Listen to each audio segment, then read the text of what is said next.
Okay, wait a second. Where is it saying we got swearing in? It's at 6. It's right here. Small field. He's got a Small. small. Don't say that. All right, I'd like to call Large court.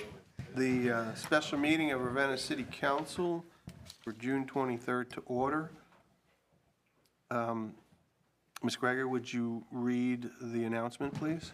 You are hereby notified that a special meeting of the Ravenna City Council has been called for Monday, June 23rd, 2025 at 5:30 PM.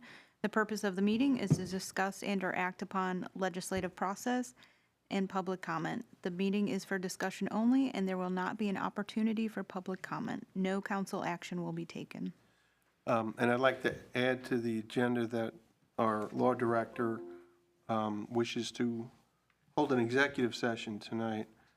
So the plan will be to have the two items listed on the agenda, and then we'll adjourn for the committee of the whole meeting, and then reconvene after the committee of the whole meeting, this special meeting, just for the executive session. Okay? Would you call the roll? Mr. Kelfi? Here. Ms. West? Here. Mr. Moskin? Ms. Wood? Here. Mr. Maravich? Ms. Michael? Mr. Harper? Okay, so obviously we don't have a quorum. It doesn't mean we can't hold the meeting, it just means we can't take any action. Since this is somewhat of an informal meeting that we've been having every month, it's fine that there's not everyone here. I'd like to continue with the discussion. Maybe some of the other members will join us as we progress. We will be stopping a little bit before 6 because at 6 o'clock, the mayor will be swearing in our new police chief. And then following that, we'll commence the committee of the whole meeting. Okay, so there were, what's that? Yeah, okay, before we get to the two agenda items, we did get a public comment about the public comment section, concerned about, and I don't know how many, oh, Mr. Maravich is here. We now do have a quorum, by the way. Concerned about the First Amendment and the right to say what's on your mind as a member of the public. And just to make sure everyone understands, nobody is suggesting any infringement on rights or trying to censor what people say. I mean, the only thing I think would be of concern is if someone came to council and started making defamatory remarks about maybe somebody who works for the city or something like that. But if people want to come and complain about me or anybody on council, we're elected officials, and I think that's just part of the deal. So that's not what the discussion is about. And when we get to that section, we'll talk about whether or not we want to put some sort of structure around public comment, not infringe upon what people have to say, but when they can say it, for example, and maybe for how long, and whether or not they need to sign up in advance, what other city councils often do with regard to public comment. So I wanted to get that out of the way. We did get that mention. I think we got an email regarding that. Okay, so let's talk about the legislative process first. And this kind of continues from last week when I brought up some of the issues that seem to conflict with our code and our practice, how our committees are handled, how legislation gets enacted, where it starts, and how it gets pushed along. Rather than get into a long discussion, and I know there was some that felt, well, I'd like to digest some of the information I distributed last month, and that's fine. I think this isn't something we rush into, and I'm not asking that we necessarily take any specific action or change any particular practice. Just wanted people to know that what it says in our code doesn't always comport with what we do as a council, and part of that has just been history of how this council has functioned.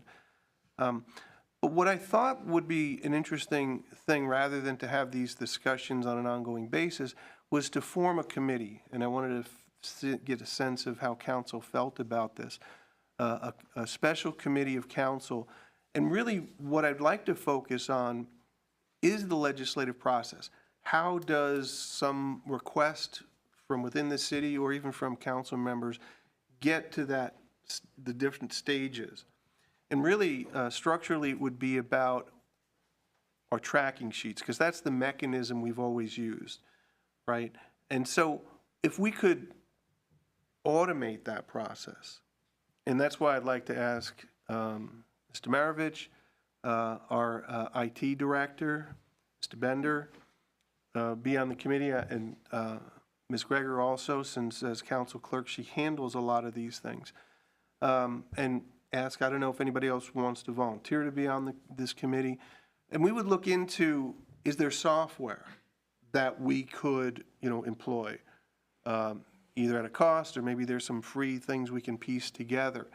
And it could be the tracking mechanism. It would be how you initiate a request for legislation, all the approvals required, and then at various stages, what happened in a committee, what happens in committee of the whole. All the little things we talk about and get put in our minutes could be formalized in a structure that provides us with an automated process. And in addition, I would like to see if we could provide some way, and this came about one of the first special meetings we had, communication with and getting input from our residents. Ways for people, as they see legislation move through the process, if there's ways they can contribute to it. Maybe go online and put something into a text box commenting on the legislation, then we'd have more input.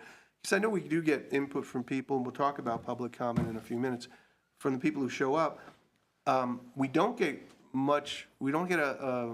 input from those who watch virtually.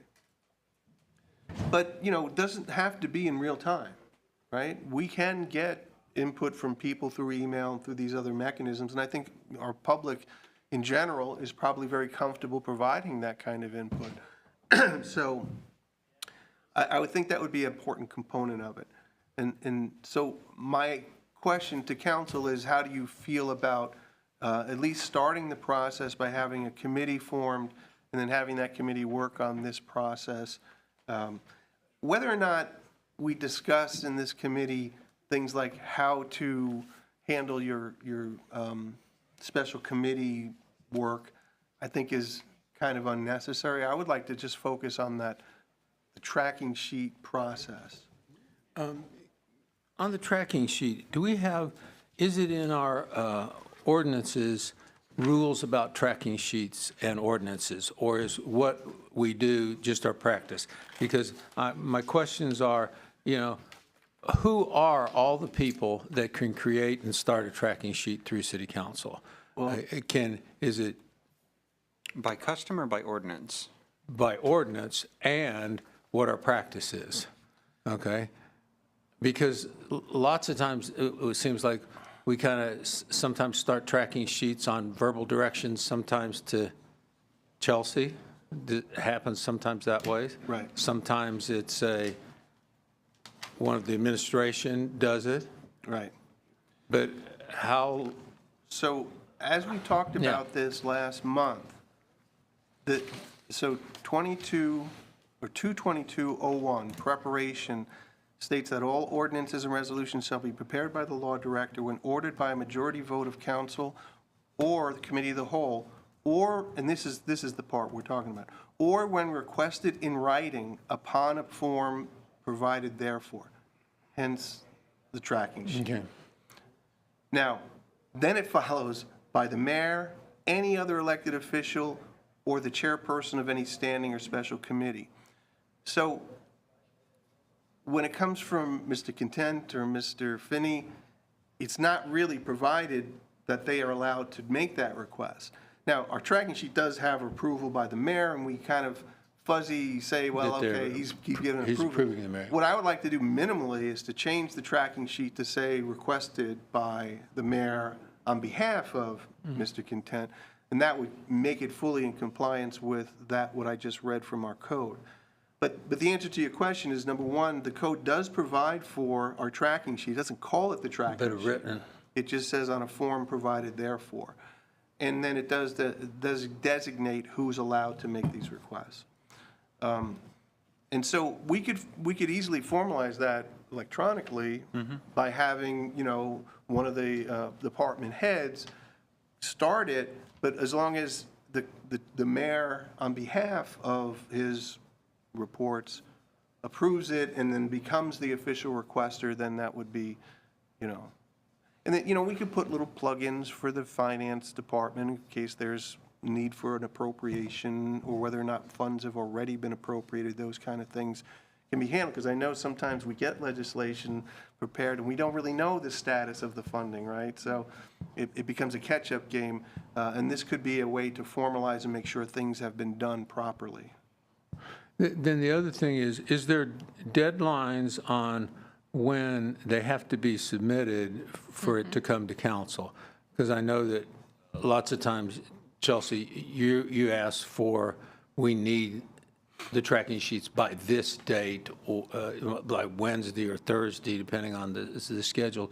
But is there something in ordinance on that? Because sometimes a tracking sheet will just come to us on the night of a time that we're taking action on it. Well, okay, so there's two things. The first part, the answer is yes, sort of. All requests shall be in the hands of the clerk of council at least 3 days prior to the committee of the whole meeting that precedes the meeting at which the legislation will be introduced or considered. Now, so typically that means, you know, Ms. Greger has to have that tracking sheet, you know, but it has to already be approved by the committee, a majority of the committee. Okay. But here's the only other thing.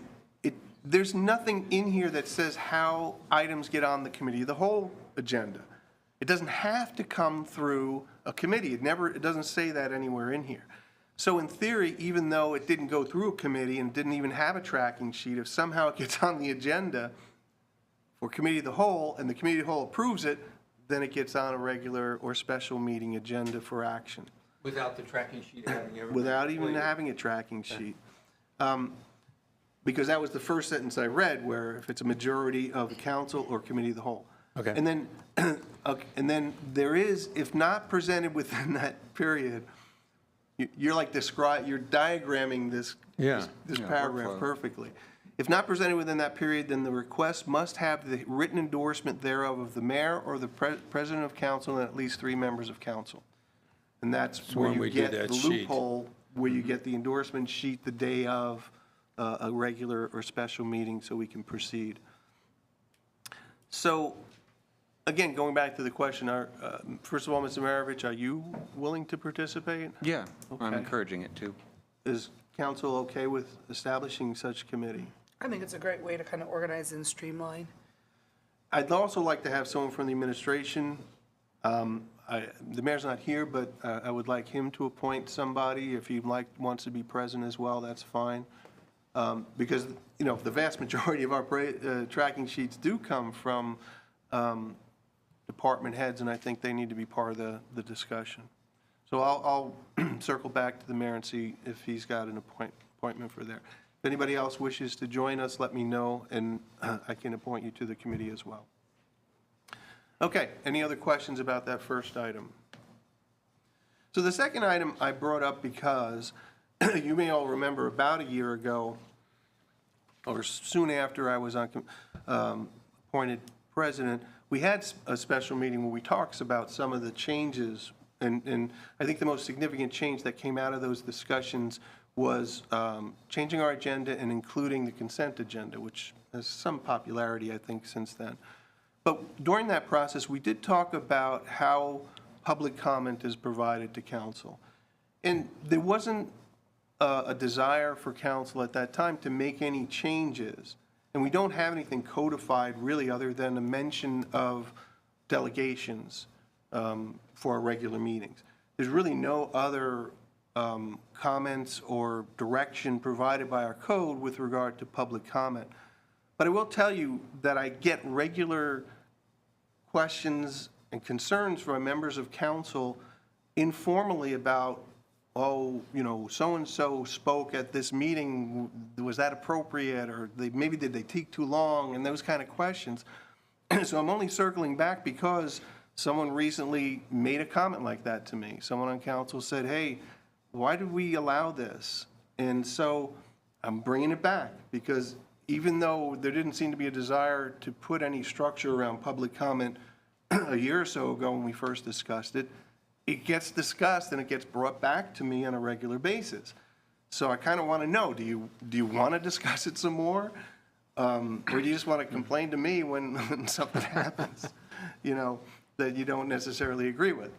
And I'm not, and I'll repeat because some of the people came in late, we did get a concern that this agenda item had to do with censorship or in some ways infringing what people could say, and that's not it at all. It's about whether we want to officially limit, because right now it's kind of up to me to tell people during a regular meeting as a delegation, you have 5 minutes, and that's just kind of Subjective, yeah. arbitrary, and, and that's just for, the convenience of having a meeting that doesn't last all night. But there are other councils that restrict only like 10 people. If you're not one of those first come, first served 10 people, you don't get to speak. You may only get to speak 3 minutes. You have to sign a form. All those other structures around how public comment is provided, other places do that kind of thing. And I just wanted to circle back to see if there was a desire for us to discuss whether we want to do that now. I think we've discussed it a couple times in the 6 years that I've been on. I remember one time we had even a form that was created. Yeah. And you'd have to fill out the form before you spoke, but we didn't decide Yeah, not to do it that. And then we also talked about a time limit, kind of after a meeting where somebody spoke for like a half hour or so. And That's what I so, but we don't have a time limit, so. The other thing, as I recall, we talked about is that when we have comments, should we have a time of public comments of agenda items and non-agenda items so people could talk to them? And I think it kind of ended up that we didn't do anything with any of them. So that's what you just said, but yeah. We often have this approach avoidance issue with council that things circle back, right? Tree lawn parking, we always engage, but we don't really make any significant changes that anything does. So without those changes, think- we just circle back to it every once in a So while. I'd like to say, I think part of the problem is, like, sometimes too, I've noticed there might not be questions, like someone may come to a meeting with full intent not to say anything. And it would be hard for them to sign up for public comments until they get here and hear more discussion on it too.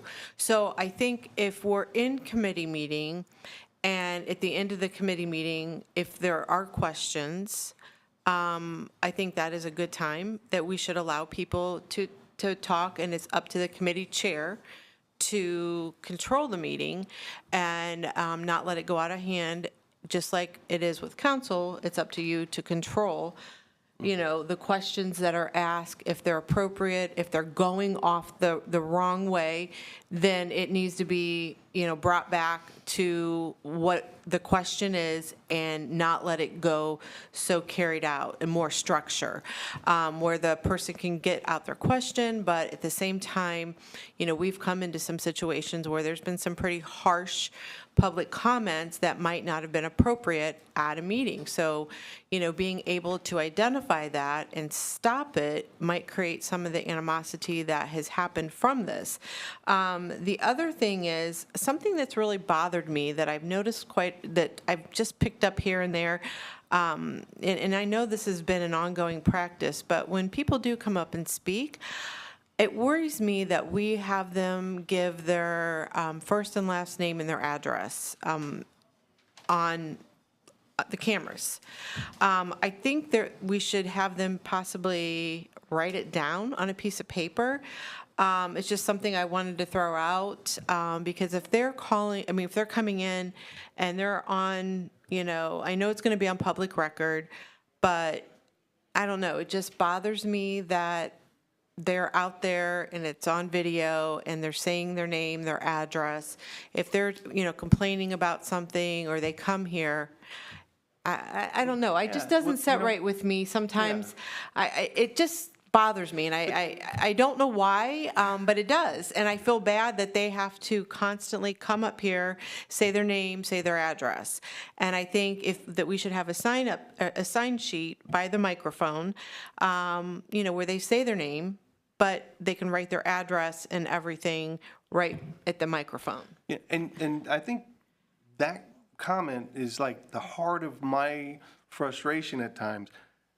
There's nothing written anywhere that says people have to get up and say their name and address. It's just the practice we've had forever, and so we continue to do it. So that's, my question is, why do we do that? Isn't the purpose to help us know whether it's a city resident or a non-city I resident? suppose, but But if they there's write no- it down, No, right, I'm just saying, he was asking right, why we did it in the No, past. I get that. I thought maybe that think- was why. I do think people should register with us, but whether they have to say their maybe their name at least, but their address does strike me as being a little bit odd. And if they sign up, that would be just as good. But we don't have any restrictions about non-residents. We have non-residents come and talk Oh, to yeah, us but I'm about saying, chickens, just about everything. but for our information or knowledge as they're speaking, I and then thought we can that's always possibly ask what them, it was. are you a city Or resident? it could be on the form. Yeah. Are you a resident? Well, and I Here's think- your address. I think too, as far as writing that down, then that also gives the opportunity, like, let's say they come in and are complaining about something with the street department, then we can pass that information on to the right person with the name, address, or phone number, and it's not shared publicly. And that information, that goes back to tracking as well, but at least it's something where we know someone's come with a complaint, we don't need to know their address. I agree with you, Amy, 100%. And we can make sure that that information gets passed to the right people, and then follow-up could happen after, so. Yeah, I think there should be a form by the microphone and, maybe have a box to put it in, and that way we have a record of that at least. Or they could get handed to Chelsea, so she has them. Yeah. I mean, we could even address it at an earlier point, because there's been many times I feel that residents have come in and they have a grievance about a particular policy or how something's happening. And as Rob often mentions, like, a lot of these concerns are administrative, and this body isn't the first entity to get those concerns addressed with. If we even had an opportunity where if you had something kind of like submitting a ticket online kind of a thing, if it is something they're saying, hey, here's my grievance, this is what it's about, and they can put their address for whatever they want to say is. But our first response could be even on the clerical side saying, your concern is most likely best met with the administration or talking to the service director. And then if that fails to get the remediation, would you like to continue to present before council?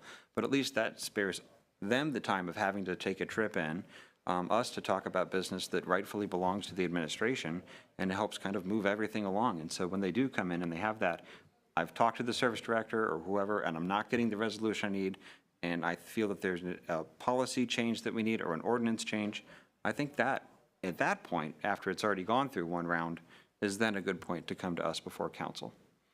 Yeah, that all great points. But I will say, though, if you look at like the world at large and public comment, it's really not always just about what the body can do. It could be about any topic in the world. They could be coming here and talking about their pet project or whatever. So again, this goes back to the whole idea of freedom of speech. We're not telling anybody what they can or cannot talk about. Again, if somebody starts talking about a city employee or somebody and has information that can't be verified and it's, sort of, not too pleasant, then I think that's certainly reason to not let somebody be villainized in a public forum. But other than that, if they want to complain to us about how we do our thing, they want to complain about the federal government, they have a right to do that. So, but your point, I think, is well taken in that if they have a legitimate concern that we can do something about, or the administration can do something about, rather than just showing up unannounced and just saying it, and then we have to sort out the details at the moment. If they do it in writing beforehand, they can avoid coming here if they don't like public speaking, and we can address it outside of the meeting itself. and then if they still want to come, they can talk anyway. Well, I see we're kind of running out of time here, and there's people, They want to get their seat. Yeah. So we'll go ahead, and if someone give a motion, as, for those who came a little late, we're going to adjourn this meeting until after the committee of the whole, reconvene because Mr. Semino has some issues we need to talk about in executive session. So if I can get a motion to adjourn until. Motion to adjourn? Second. All in favor? Aye. Okay, we are